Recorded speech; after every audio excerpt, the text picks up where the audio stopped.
These roads in Jenin refugee camp were torn up by Israeli army bulldozers months ago. But the Palestinian Authority, or PA, can't afford to fix them. A financial crisis has crippled President Mahmoud Abbas's administration in the Israeli-occupied West Bank. It's prompting questions over how it can govern there, let alone run the Gaza Strip too when the war ends, as the United States and other countries want. The strains are visible in Jenin, where Israel has long targeted Palestinian militants and has stepped up operations since October.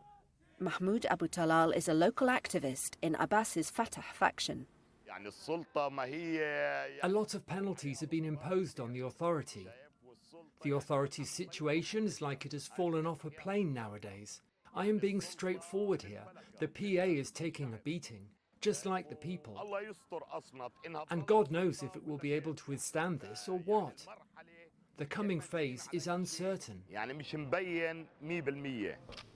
The salaries and services provided by the PA once helped keep Abbas and his Fatah faction relevant, despite Israeli settlement expansion in the West Bank and the challenge of militant groups like Hamas, and despite the violence that has surged across the West Bank since the Gaza conflict broke out in October, with hundreds of Palestinians killed in clashes with Israeli forces.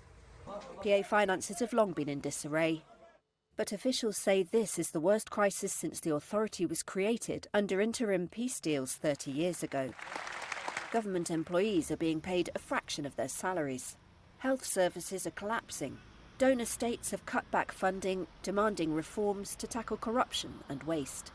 Israel, whose military controls the West Bank, collects taxes on goods that pass through it into the occupied territory, and it's supposed to hand them over to the PA.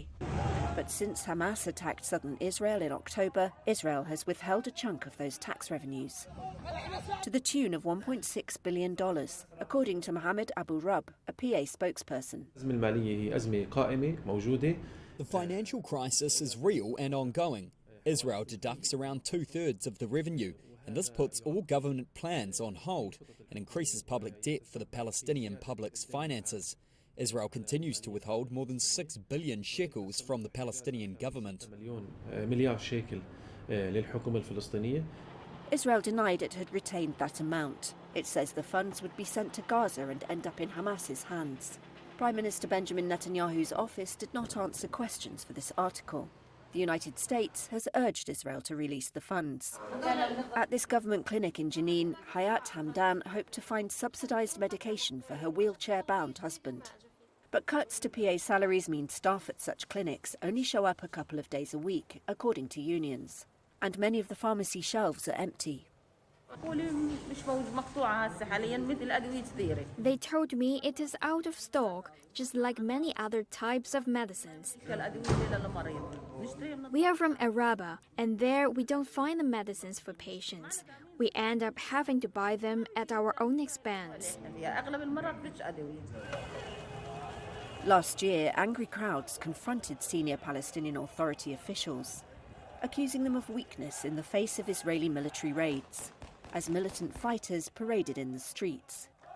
The Palestinian Authority last held parliamentary elections 18 years ago, and many Palestinians view it as corrupt.